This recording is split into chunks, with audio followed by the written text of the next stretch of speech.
한번 기도하겠습니다. 거룩하신 아버지 하나님, 오직 말씀 안에 참된 생명과 능력과 회복과 치유가 있음을 선포합니다. 고백합니다. 오늘 우리가 명절 연휴를 마치고 다시금 주님의 보좌 앞에 나와 하나님 말씀의 자리, 은혜의 자리로 저희들을 초청해 주시니 감사드립니다. 아버지여, 주의 말씀은 생명이고 진리를 알지니 진리가 너희를 자유케 하리라고 하셨사오니, 자유케 하시는 성령 하나님, 회복케 하시는 성령 하나님, 시간과 공간을 초월하여 역사하시고 온라인 오프라인을 초월하여 운행하시는 성령 하나님, 성경의 저자이시오 아모스서의 저자이신 성령님을 간절히 초청하고 환영하오니, 시간과 공간을 초월하여 우리 열린광성의 지체들의 마음을 감동감화해 주시옵고, 깨닫는 은혜가 있게 도와주시고, 귀가 열리게 도와주시고, 영안이 활짝 열려서 은혜의 세계, 영의 세계, 말씀의 세계에 깊이 침잠케 도와주시옵소서. 부족한 종의 입술을 성령께서 의의 도구로, 회복과 치유의 도구로만 마음껏 사용해 주시기를 간절히 의탁드리옵고, 예수님의 이름으로 기도드리옵나이다. 아멘. 한번 따라해 보시겠습니다. 죄와 벌. 벌써 같은 제목으로 네 번째 금요일을 맞이했습니다. 지난주 금요일에는 언약 백성으로 선택받은 이스라엘 민족이 생명처럼 여겨야 할 율법과 율례를 내팽개침으로 말미암아 결국 멸망의 수순을 밟고 말았다는 점에 관해 말씀드렸습니다. 특히 구약 전 율법과 율례에 도도히 흐르고 있는 큰 두 물줄기라고 할 수 있는 미시파트, 사회적 약자에 대한 사법적 배려, 째다카, 사회적 약자에 대한 경제적 지원, 이 두 가지를 존중하지 못하고 준행하지 못함으로 말미암아 심판받을 수밖에 없었노라고 제가 말씀을 드렸습니다. 오늘은 지난주 금요 설교의 연장선상에서 이스라엘은 선택받은 민족이기 때문에 특권 의식이나 우월 의식이 아니라 더 높은 윤리 의식과 책임 의식이 필요하다는 점에 관하여 말씀드리고자 합니다. 오늘 본문은 좀 분량이 많기 때문에요, 크게 네 등분하여 문단 나누기를 하여서 이해해 보도록 하겠습니다. 여러분, 3장 1절부터 2절까지는요, 하나님께서 이스라엘 백성에게 다시 한번 출애굽의 과거와 택함을 받은 은혜를 상기시켜주는 내용입니다. 3절부터 8절까지는요, 하나님께서 범죄한 언약 백성에게, 이스라엘 백성에게 무언가를 심판하실 때는 그 이전에 예언자, 곧 선지자를 택하여 미리 경고해 주신다는 그런 내용입니다. 9절부터 12절까지는요, 북이스라엘 민족에 가해진 형벌의 심판의 원인이 되는 정치 권력자들의 죄악상이 적나라하게 고발되고 있는 장면입니다. 정치 권력자들. 마지막 13절부터 15절까지는 북이스라엘 민족에게 가해진 형벌의 원인이 되는, 이번에는 종교 지도자들의 부패상이 폭로되고 있는 장면입니다. 정치와 종교, 이 종교와 정치는 결탁될 수도 있고 또 적절하게 긴장 관계에 있어야 되는 것인데, 이런 모습이 북이스라엘에게 나타났다 하는 것입니다. 자, 우리 이제 저를 주목해 주시면요, 사랑하는 여러분, 제가 지난주 금요일에도 말씀을 드렸지만 하나님께서는 세상의 수많은 민족과 족속 가운데서도 오직 유일하게 이스라엘 민족만을 선택하셨습니다. 자기 백성으로, 언약 백성으로 간택하여 주셨다는 점을 말씀드렸습니다. 참 영광스러운 일일 것 같아요. 그죠? 복된 일이고 영광스러운 일이고, 내가 무엇이건데 나를 선택하여 주셨는가? 아무리 생각해봐도 너무나 영광스러운 일입니다. 오늘 본문 1절과 2절을 통하여 다시 한번 확인해 보겠습니다. 우리 열광의 식구들, 온라인 오프라인 우리 지체들 함께 1, 2절만 함께 읽겠습니다. 시작. 이스라엘 자손들아, 여호와께서 너희에 대하여 이르시는 이 말씀을 들으라. 애굽 땅에서 인도하여 올리신 모든 족속에 대하여 이르시기를, 내가 땅의 모든 족속 가운데 너희만을 알았나니 그러므로 내가 너희 모든 죄악을 너희에게 보응하리라 하셨나니. 거기 밑줄 쳐보세요. 땅의 모든 족속 가운데 너희만을 알았나니, 너희만을 알았다. 여기서 알았다는 말은요, 히브리어 야다입니다. 야다, 친밀하게 아는 거, 아주 친밀하게 아는 것을 말해요. 여러분, 하나님은 누구만 하셨는가? 누구만 선택해 주셨는가? 누구하고만 특별 관계를 맺으셨는가?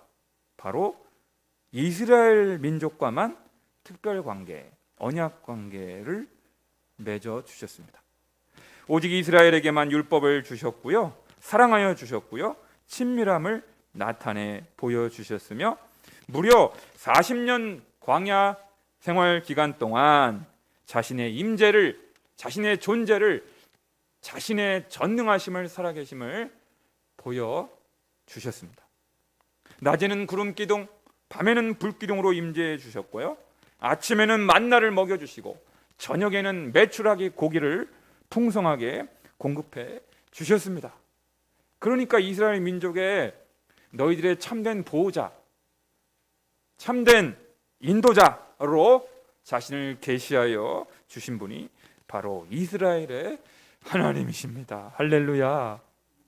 여러분, 아무리 생각해봐도 놀라운 일 아니에요? 놀라운 일 아니에요? 하나님의 전능하심을, 하나님의 그 광대하심을, 하나님의 살아계심을요, 눈앞에서 직접 목격하고 목도한 사람들이 이스라엘 민족입니다. 이스라엘 민족이에요. 애굽 군대가 다 홍해바다에 빠져 죽고요, 자기들은 양편에 물이 갈라져 가지고 바다를 육지처럼 건너갔던 놀라운 기적을 체험했던 사람들이 이스라엘 민족입니다. 너희들은, 이스라엘 민족들은 광야 40년 동안 옷이 헤어진 일이 없고 발이 부르튼 적이 없지 않느냐. 100% 먹여주고 입혀주고 채워줬다 이겁니다. 아니, 이 정도까지 사랑해 주셨고 베풀어 주셨고 공급해 주셨으면요, 양심이 있지. 와, 우리는 그걸 뭐 성경을 통해서 문자로 읽기는 합니다만 그들은 직접적으로 체험했잖아요. 온몸으로 경험했잖아요. 아이, 그러면은 잘 살 수 있을 것 같은데. 여러분, 여호와 하나님께로부터 이토록 남다른 특별 사랑과 총애를 입고 남다른 은혜를 경험했다면요, 좀 더 책임감 있게 응답해야 하지 않을까요? 좀 더 높은 윤리의식을 가지고 그에 걸맞은 삶을 살아들어야 하지 않겠습니까? 그런데요, 안타깝게도 정반대의 길을, 여러분도 아시다시피 정반대의 길을 가고 말았습니다. 더구나 하나님께서는 당신의 언약 백성이 죄악을 저지른다고 하여 무턱대고 기다렸다는 듯이 즉각적인 형벌을 내리시는 분이 아니십니다. 여러분, 우리 하나님은 노하기를 더디하시고 회개하기를 오랫동안 기다리시는 분이시잖아요. 인애와 자비와 긍휼과 사랑이 한이 없으셔서 죄를 짓는 족족 바로바로 형벌을 내리시는 분이 아니십니다. 기다려 주십니다. 당신이 세우신 선지자, 예언자를 보내셔서 일깨우시는 것이에요. 자기가 사랑하는 백성이, 자녀들이 벌 받는 것을 어느 부모가 좋아라 하겠어요. 그래서 선지자를 보내셔서, 예언자들을 보내주셔서 정신을 차리고 회개하도록 일깨우시는 역할을 예언자들에게 맡겨 주십니다. 그게 바로 6절에서 8절까지 내용이에요. 여러분, 6절에서 8절까지, 6절에서 8절까지 함께 읽겠습니다. 시작. 성읍에서 나팔이 울리는데 백성이 어찌 두려워하지 아니하겠느냐? 여호와의 행하심이 없는데 재앙이 어찌 성읍에 임하겠느냐? 주 여호와께서는 자기의 비밀을 그 종 선지자들에게 보이지 아니하시고는 결코 행하심이 없으시리라. 사자가 부르짖은즉 누가 두려워하지 아니하겠느냐? 주 여호와께서 말씀하신즉 누가 예언하지 아니하겠느냐? 아멘. 저를 한번 봐주세요, 여러분. 하나님께서 그토록 각별하게 사랑하시고 애틋하게 사랑하시는 이스라엘 민족, 택함받은 민족, 언약 백성이라는 말입니다. 아니, 자기가 선택했으니까 자기가 책임을 져야 되지 않겠어요? 그 하나님이 이스라엘 백성들이 범죄하였다고 해서, 타락했다고 해서 바로 심판을 내리시고 형벌을 내리시면 나만 할 사람이 누가 있어요? 나만 할 사람이 없잖아요. 그렇게 되면 하나님 자신의 명예가 실추되기 때문에 멸망당하기를 원치 아니하시고 그 대신 회개하기를 원하셨기 때문에 누구를 보내시는 거예요? 예언자를 보내시고 선지자들을 보내주셔서 복음의 나팔을 불게 하시고 백성들이 하나님을 두려워하게 하셔서 재앙이 내리기 전에 빨리 돌이키게 하도록 복음의 나팔수 역할을 예언자들이 하도록 맡기신 거예요. 할렐루야. 그런 일을 예언자들이, 선지자들이, 오늘날의 목회자들이, 설교자들이 감당하게 하신 거예요. 그러니까 여러분, 예언자들, 구약의 수많은 예언자들 있잖아요. 선지자들, 선견자들, 사무엘이라든지 모세라든지 아모스와 같은 예언자들은 누구의 마음을 헤아려야 돼요? 누구의 마음을 헤아려서 말씀을 전해야 됩니까? 하나님 아버지의 마음을 헤아려서, 잘 파악하고 헤아려서 백성들에게 전해야 범죄한 이스라엘 백성들이 죄악을 중단하고 돌이켜서 정신 차리고 하나님 앞에 돌아올 수가 있지 않겠습니까? 그래서요, 여러분, 이 7절 말씀이 참 중요한데, 주 여호와께서는 자기의 비밀을 그 종 선지자들에게 보이지 아니하심이 없다, 결코 없다. 이 말씀을 공동 번역으로 읽어보면요, 더 아주 피부에 와닿게 느껴집니다. 여러분 들어보세요. 7절 말씀 이렇게 되어 있어요.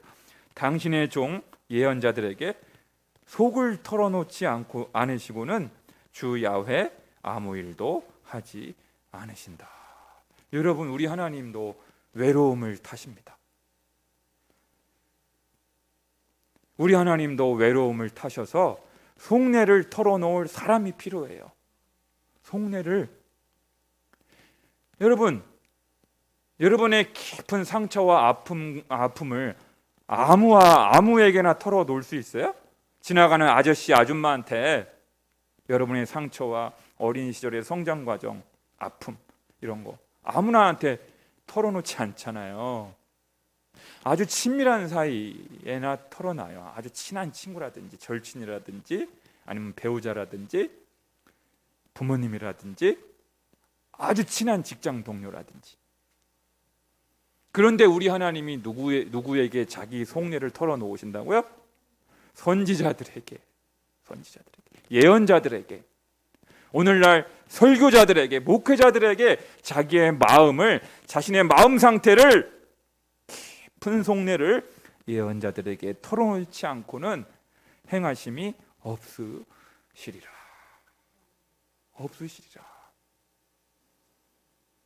그러니까요, 우리 하나님께서는요, 당신 스스로 얼마든지 심판을 수행하실 수 있고 범죄한 백성들에게 심판을 내리실 수 있음에도 불구하고 거짓 선지자가 아니라면 당신이 세우신 선지자들과 예언자들과 동역하시기를 좋아한다는 것입니다.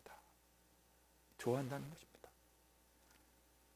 하나님께서는 홀로 일하지 아니하시고 당신이 택하신 선지자들과 영적 파트너십을 형성하시면서 은밀하게 당신의 뜻을 미리 계시하여 주시고 이들의 예언 활동을 통하여 잠자고 있는 이스라엘 백성들에게 나팔로 경고하여 영적으로 정신을 차리도록 하는 일을 하신다는 거예요.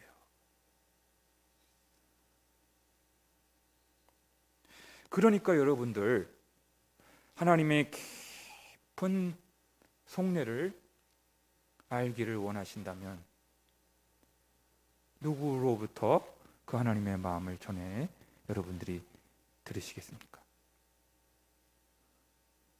그렇죠. 어이구, 잘도 알아들으시네. 예. 여러분, 목회자가 그런 일을 하라고 부름받은 존재들인 거예요.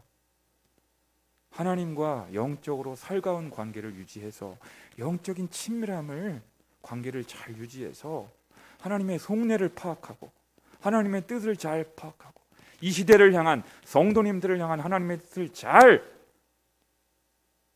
캐치해서 그것을 하나님 대신 전달하는 임무를 부여받은 자들이 목회자인 것이죠. 설교자들인 것이죠. 그러니까 제가 오늘 아까 8시 30분 전에 잠깐 우리 김대식 집사님하고도 제가 나눔을 했는데 목회자는 그 일을 하라고 부름받은 자인 거예요. 다른 일도 할 수 있지만 그 일에 전념해라.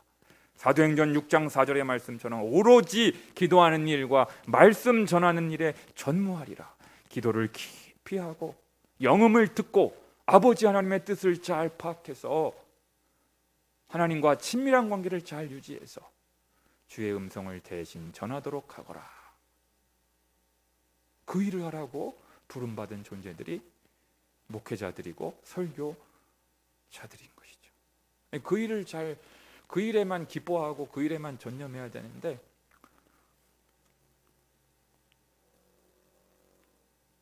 잠깐 딴 생각하니까 장염이 와가지고 설사하고 하나님께서 경고하시는 옐로우 카드 한 장, 너 그 일이 기쁜 줄로 알고 너의 숙명인 줄로 알고 천명인 줄로 알고 그 일에만 전념해라. 그런 사인을 주신 것 같아요. 제가 이번 명절에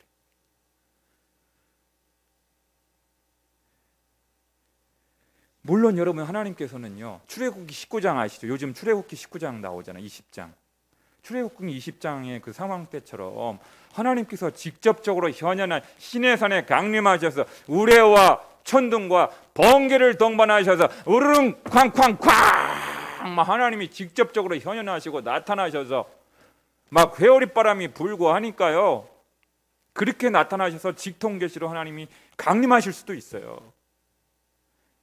그랬더니 어떤 일이 벌어집니까? 이스라엘 백성이 하나님이 직통으로 나타나시니까 너무나 좋다 이랬나요? 아니에요. 하나님이 너무 두려운 거예요. 어미로우셔서 이러다가 우리 다 죽게 생겼다. 모세 지도자시여 하나님이 이렇게 직통으로 우르릉쾅쾅 번개와 천둥과 우레를 동반하여 나타나면 너무 부담스럽고 무섭고 다 죽을 것 같으니 제발 모세 지도자시여 당신이 하나님의 말씀을 받고 그 중간에 서서 그 다음에 우리한테 나타나서 말씀을 전해달라고 요청하잖아요.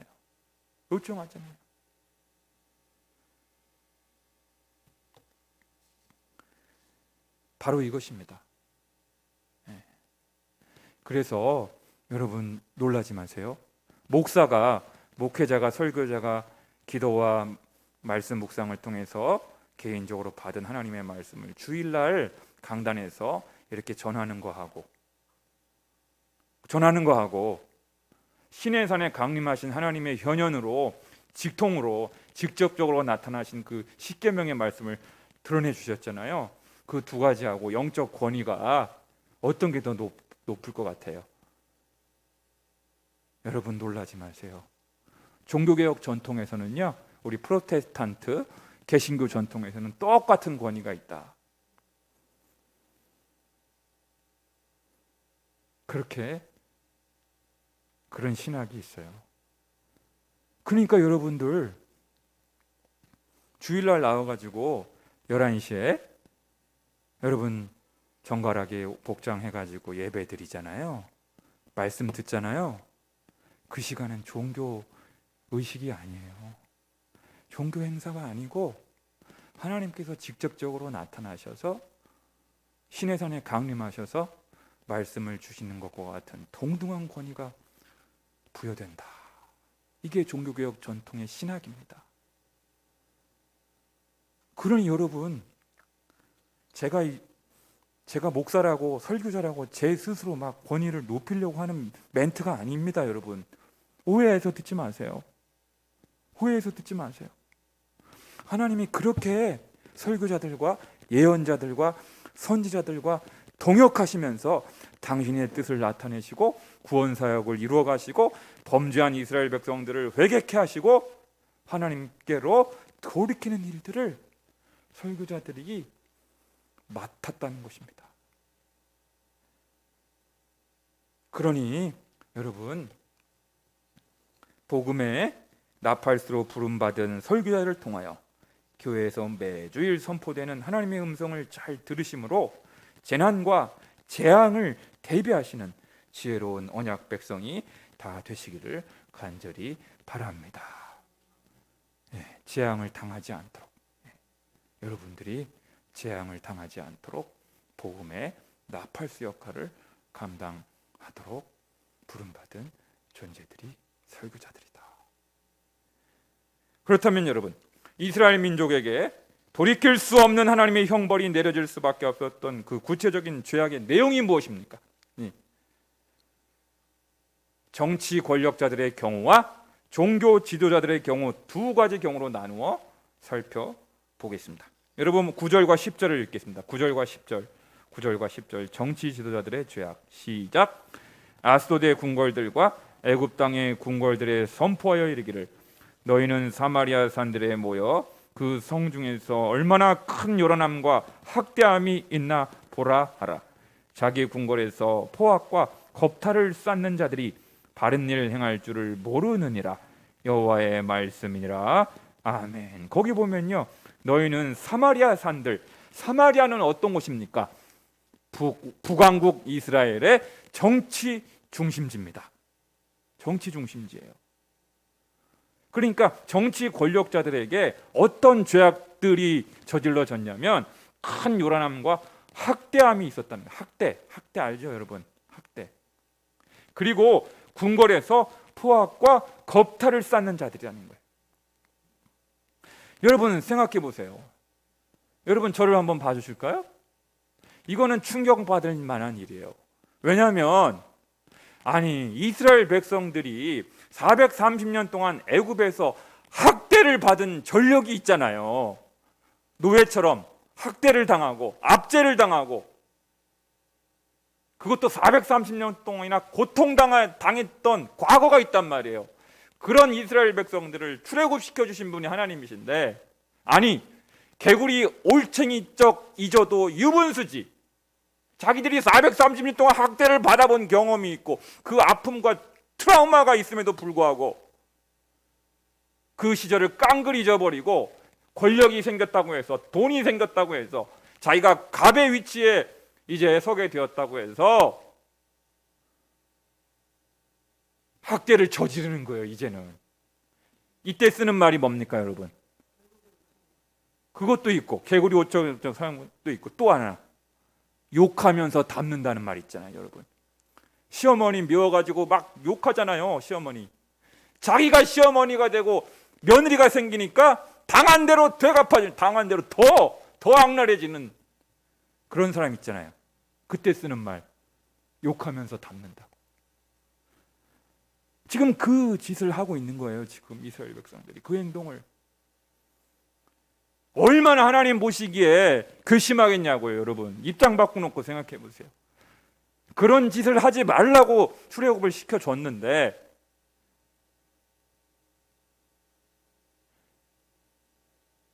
그러니까 하나님이 진노를 격발할 수밖에 없고 이스라엘을 징벌할 수밖에 없는 거. 괘씸한 거죠. 이거는 괘씸한 거죠. 네.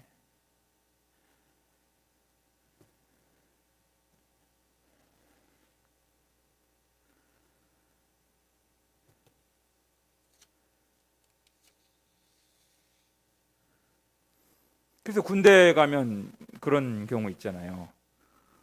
이등병 때 막 고참들이 괴롭히고 나는 고참이 되면 절대 안 그래야지. 착 잘 되어야 햄버거 사줘야지. 그 결심을 한다고요. 다 해. 근데 자기가 상병 병장이 되면요, 그 시절을 깡그리 잊어버려. 더 갈고야 더 갈고.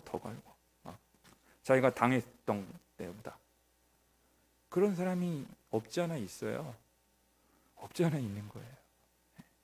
그러지 말라는 거예요. 그러지 말라는 거예요.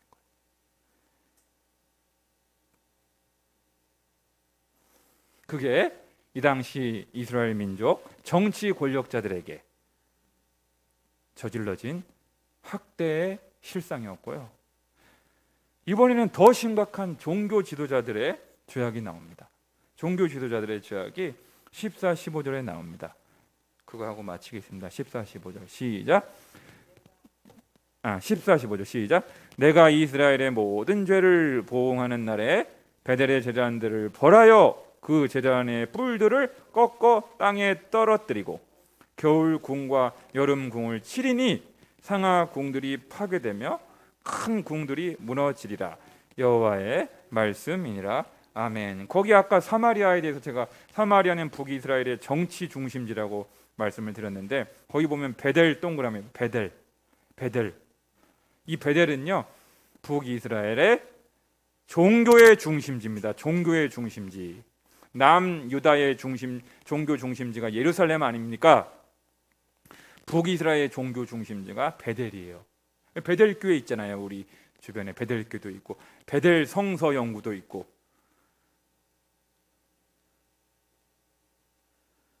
이 베델이 여러분 어떻게 처음에 생성이 됐냐면요, 남왕국 유다와 북이스라엘이 분열이 됐단 말이에요. 남유다에는 예루살렘이라고 하는 종교 중심지가 있어요. 근데 북이스라엘 왕의 초대 왕이었던 여로보암 왕이 북이스라엘은 종교의 중심지가 없거든요. 나라가 분열되면서 이스라엘 민족의 여론과 관심이 남유다에게 쏠릴 것을 우려한 나머지 북이스라엘에도 종교 중심지를 하나 만들어야 되겠다. 그래야 정치적으로 자기 통치권이 안정이 되는 거예요. 그래서 여로보암이 인위적으로 만든 종교의 중심지, 성소가 바로 베델입니다. 그래서 우상숭배하게 만들었던 곳이에요. 우상숭배. 그 이후로 베델은 우상숭배의 온상이 되었고요. 왕 밑에서 관리 감독을 받고 나라에서 지급되는 월급을 받아 종교적인 업무를 수행하던 어용 성직자들, 관변 성직자들이 득세하던 곳이 바로 베델입니다. 베델. 여러분 지금도 지금은 독일은 성직자들이 목사들이 월급을 받아요. 그거 아시는지 모르겠어요. 혹시 월급 받고 일해요. 나라에서 주는 월급. 여러분 생각해 보세요. 나라에서 따박따박 월급 주죠. 때 되면 보너스 나오죠. 아니 그러면 어느 목사가 그렇게 새벽부터 새벽 기도를 하고 그렇게 전도하러 다니겠냐고요. 헝그리 정신이 상실되는 거예요. 헝그리 정신이. 생각해 보세요. 월급 따박따박 나오고 때 되면 보너스 나오고 그러면 죽어라고 목회하겠냐고요. 그러니까 성직자들이, 종교 지도자들이 연불에는 관심이 없고 제법에만 관심이 생기는 거예요. 돈이 많아지게 되는 것이고 땅 투기하고 집 사고, 돈이 많으니까 여름 별장 만들고 겨울에는 추우니까 겨울용 별장 만들고. 여기 나오는 궁이죠. 궁. 별장을 말하는 거예요. 별장. 아니 무슨 목사들이 돈이 이렇게 많아가지고 별장을 만드냐고요. 목사들이 가난과 고독과 청빈을 친구로 삼고 핍박과 모욕을 벗삼아 살아가야 할 존재들이 목회자잖아요. 그러잖아요. 그러니까 아까 말씀드린 정치 권력자들이 그 학대를 저질렀던 것도 물론 아주 괘씸한 죄악이지만, 가난과 고독을 벗삼아 살아가야 할 종교 지도자들이, 영적 지도자들이, 교회 목회자들이, 성직자들이, 레위인들이, 제사장들이 앞장서서 이렇게 사치와 향락과 타락의 길을 걸어간 것입니다. 어느 게 더 무서워요, 여러분? 어떻게 더 무서운 죄인 것 같아요? 여러분, 서민들의 타락도 무섭지만 정치 권력자들의 타락은 더 심각한 문제가 됩니다. 정치인들의 타락도 간과할 수 없는 문제지만 남을 가르치고 선도해야 할 교수나 교사의 타락은 무서운 망조가 아닐 수 없습니다. 교사나 교수의 타락보다 더 심각한 타락은 법을 만들고 집행해야 할 국회의원과 법조인들의 타락은 더 큰 충격과 분노를 가져다 줍니다. 그러나 가장 심각한 문제, 가장 심각한 타락은 우리 시대의 윤리와 도덕, 양심의 최후 보루가 되어야 할 종교인들, 성직자들의 타락입니다. 중이 고기 맛을 알게 되면 그때부터 타락이 시작되는 거예요. 그때부터.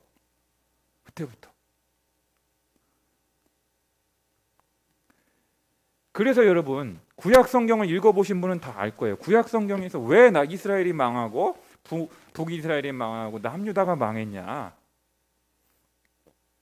결정적인 이유 중에 하나가 바로 종교 지도자들의 타락인 거예요. 사치와 향락과 부패와 일탈과 탈선인 것이죠. 다른 직업이나 다른 직종에 있는 분들도 많이 타락했지만 최후의 보루는 성직자들이거든요. 종교인들이거든요.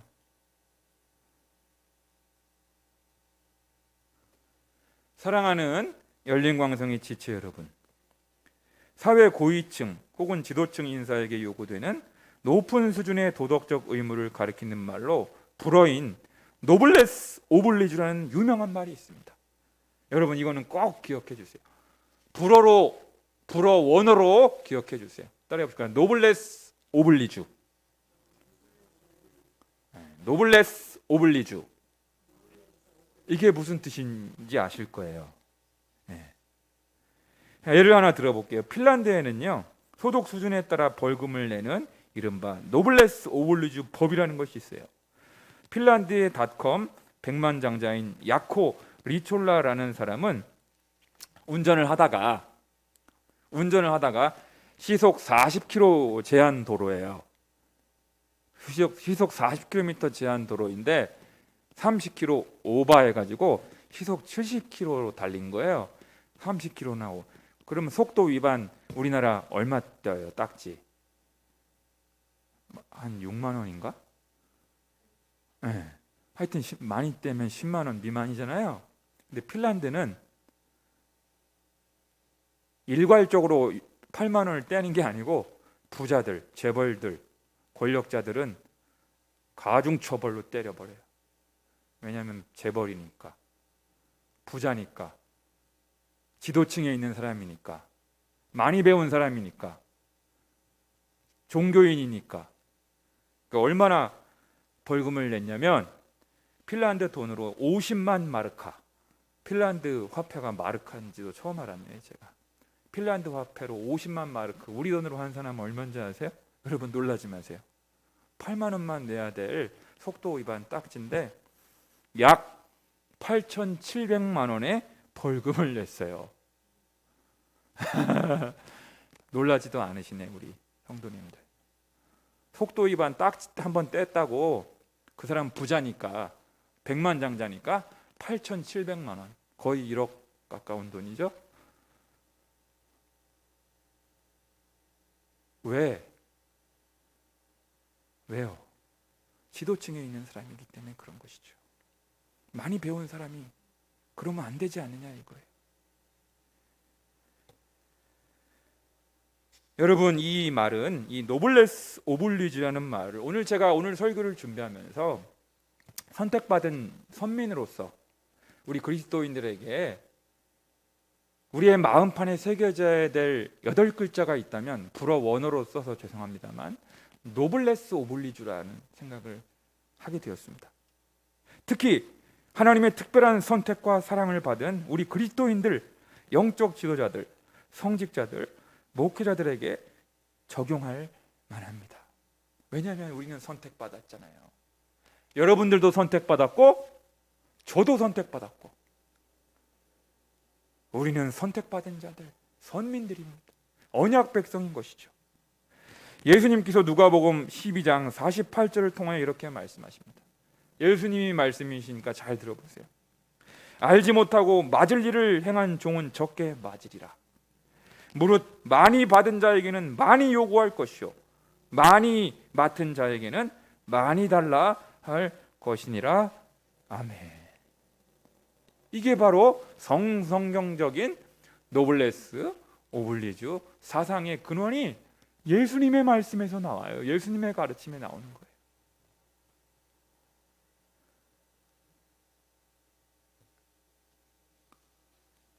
사랑하는 여러분, 우리는 하나님의 넘치는 사랑을 많이도 받은 자들입니다.